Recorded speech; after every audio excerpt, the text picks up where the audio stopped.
Bismillahirrahmanirrahim. Assalamualaikum warahmatullahi wabarakatuh. Alhamdulillahirabbil alamin. Assalatu wassalamu ala asyrafil anbiya'i wal mursalin wa ala alihi wa sahbihi ajma'in. Amma ba'du. Alhamdulillah, pada hari ini saya akan menyampaikan materi yang berjudul ujian dan cobaan.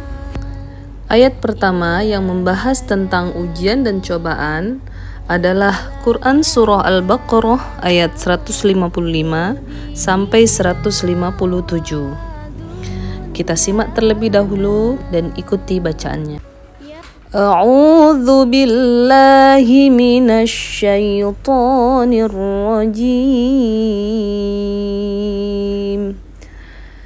Bismillahirrahmanirrahim.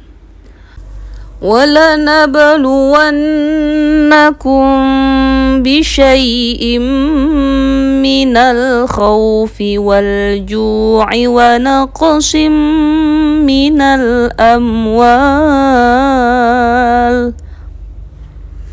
ونقص من الأموال والأنفس والثمرات وبشر الصابرين الذين إذا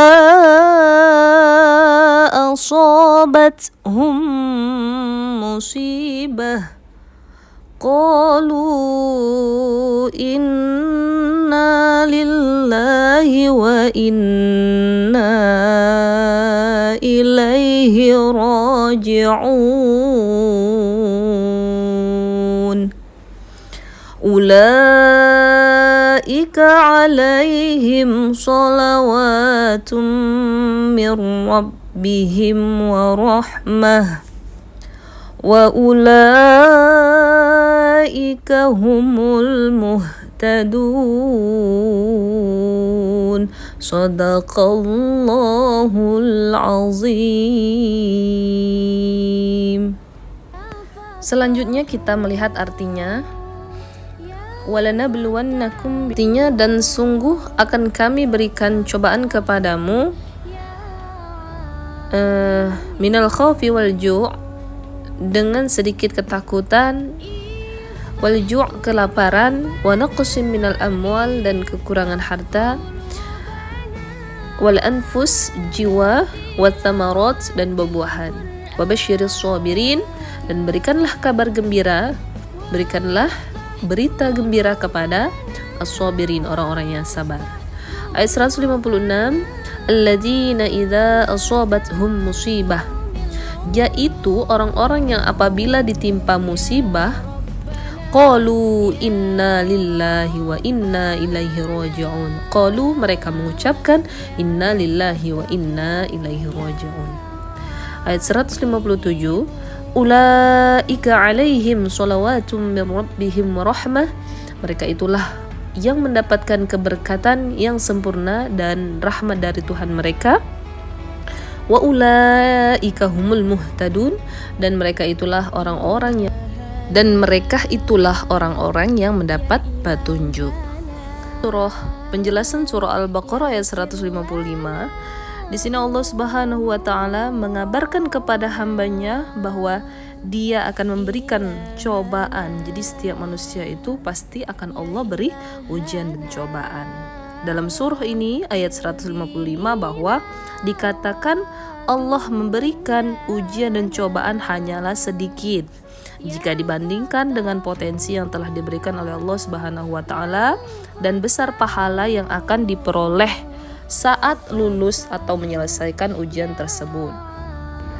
Beberapa ujian yang dijelaskan dalam ayat ini yaitu sedikit rasa takut akan diberikan azab oleh Allah Subhanahu wa taala, takut akan mati, takut akan melakukan perbuatan dosa. Yang kedua adalah kelaparan dan kekurangan harta. Yang ketiga kematian, dan yang keempat berkurangnya buah-buahan. Selanjutnya ayat 156, di sini dikatakan bahwa bahwa orang yang sabar adalah orang yang ketika tertimpa musibah mereka akan mengucap kalimat istirja. Kalimat istirja itu adalah inna lillahi wa inna ilaihi raji'un. Kalimat istirja dapat menumbuhkan kesadaran dan pengakuan diri bahwa mereka adalah hamba Allah, milik Allah dan hanya kepadanya akan kembali. Ayat 157, Allah Subhanahu wa taala memberikan pujian kepada mereka orang yang telah bersabar dan mampu melalui cobaan yang menimpanya. Menurut sebagian mufassir, mereka akan mendapatkan limpahan pengampunan dan pujian sebagai pengganti yang lebih baik daripada nikmat sebelumnya yang hilang. Menurut Sa'id bin Jubair, bahwa pujian ini berupa rasa aman dari siksa api neraka. Tidak hanya itu, mereka juga akan mendapatkan rahmat dari Allah Subhanahu wa taala, yakni rahmat makhluk dan rahmat ilahi.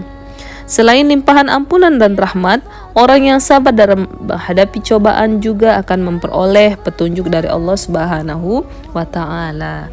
Masya Allah, begitu indah dan nikmatnya menjadi orang-orang yang sabar ketika mendapatkan ujian dan cobaan dari Allah Subhanahu wa taala. Marilah kita simak ayat berikutnya, yaitu Quran surah Ali Imran ayat 186.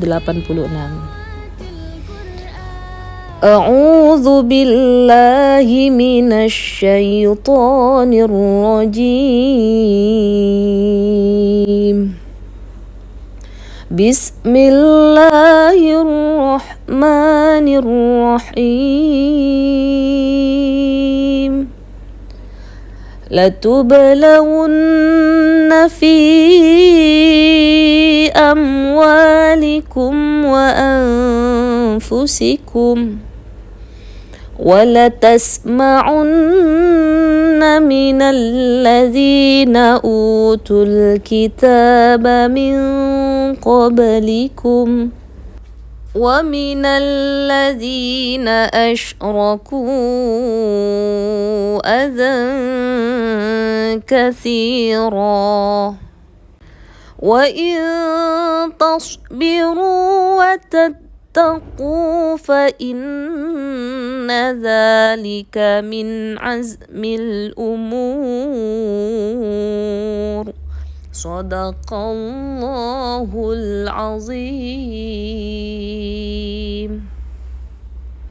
Artinya, latublawunna fi amwalikum wa anfusikum. Kamu pasti akan diuji dengan hartamu dan dirimu. Wala tasma'unna minal ladzina utul kitaba min qablikum.